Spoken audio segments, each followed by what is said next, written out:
Alors ce titre, déjà il est emprunté à Tchekhov, hein, qui était médecin aussi, en plus d'être dramaturge. Et alors la réponse à une question à la fin de la pièce, que faire Nicolas? Et Nicolas répondra: enterrer les morts et réparer les vivants. Et c'est vrai que cette phrase, elle a résonné très fort pour moi, notamment au déclenchement de ce livre. Où je me disais qu'effectivement, il était important de s'occuper de ce qui reste, il était important de s'occuper des vivants. J'étais dans une situation de deuil personnel, et c'est vrai qu'à ce moment-là, je me suis dit comment exprimer tout ce qui se passe, que ce sujet s'est cristallisé, qui pouvait prendre en charge toute cette émotion. Donc je cherchais à savoir comment je pourrais trouver une forme pour parler de la mort, en fait.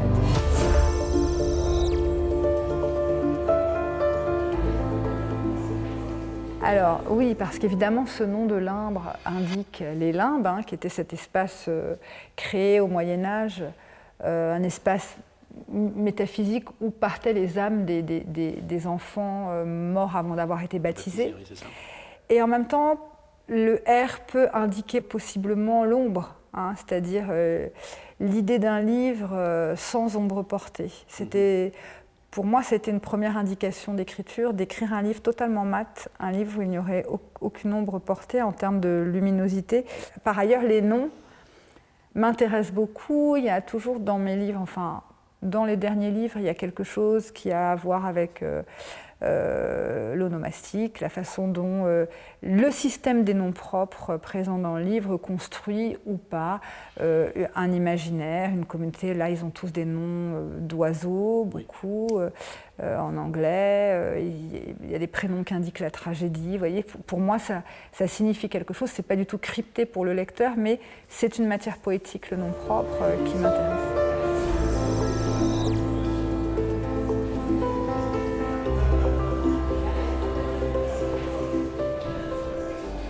La mer, elle est présente dans ce livre sous la forme d'une vague, essentiellement.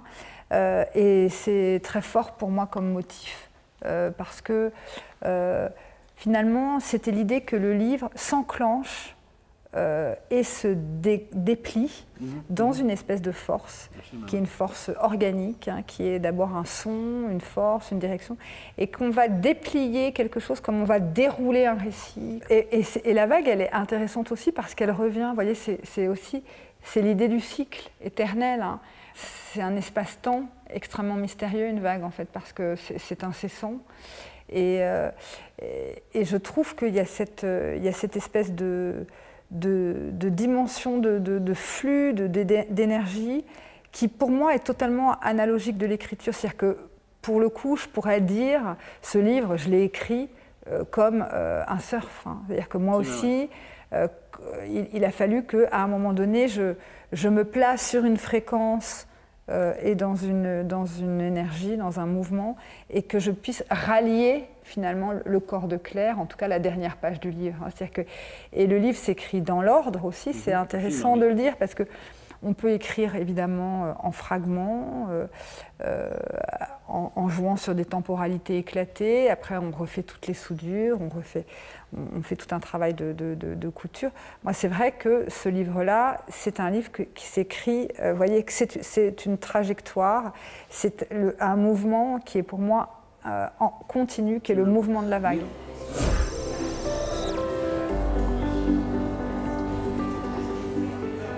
Ce qui est intéressant dans cette histoire de don, c'est de regarder dans l'angle mort de la greffe. C'est le point aveugle de la greffe, c'est que derrière chaque greffé, il y a quelqu'un qui a donné. Pour moi, c'est l'histoire du cœur.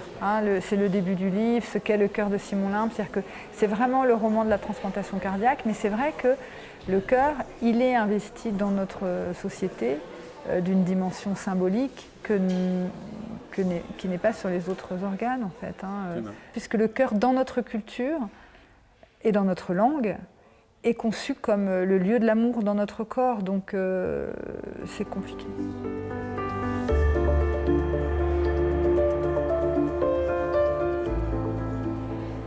Je pense que la fiction, elle n'est jamais si forte que si on passe par une précision qui d'ailleurs arrache le sujet à son indétermination. C'est-à-dire que pour le coup, moi, quand j'arrive dans ce livre, comme dans Le Pont, mais même comme dans Corniche Kennedy, ces 3 romans, par exemple, j'y viens en étrangère, au sens où moi, je n'ai pas de connexion particulière avec ce sujet.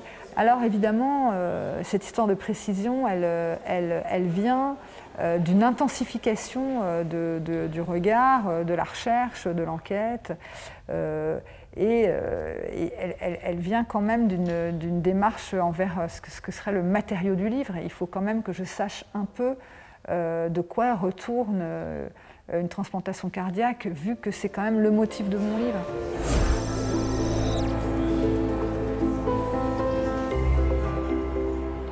Oui, c'est-à-dire que c'est un moment, c'est une espèce d'hommage, de citation des personnes qui ont accompagné l'écriture de ce livre.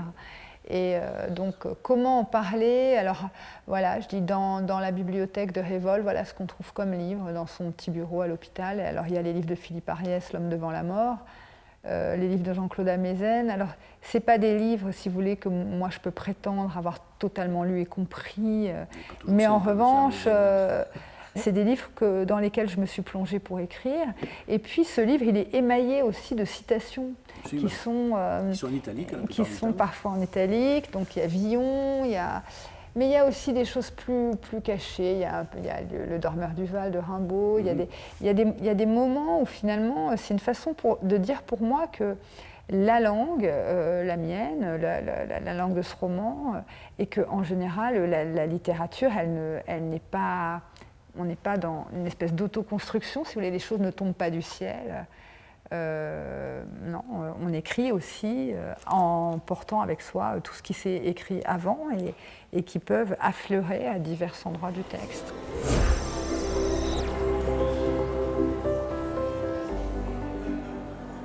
Je pense que le livre, évidemment, est beaucoup plus un livre d'amour qui fait référence, qui investit beaucoup plus la dimension symbolique du cœur que la dimension scientifique du cerveau. Au final, je dirais que c'est un livre au cours de cette chaîne.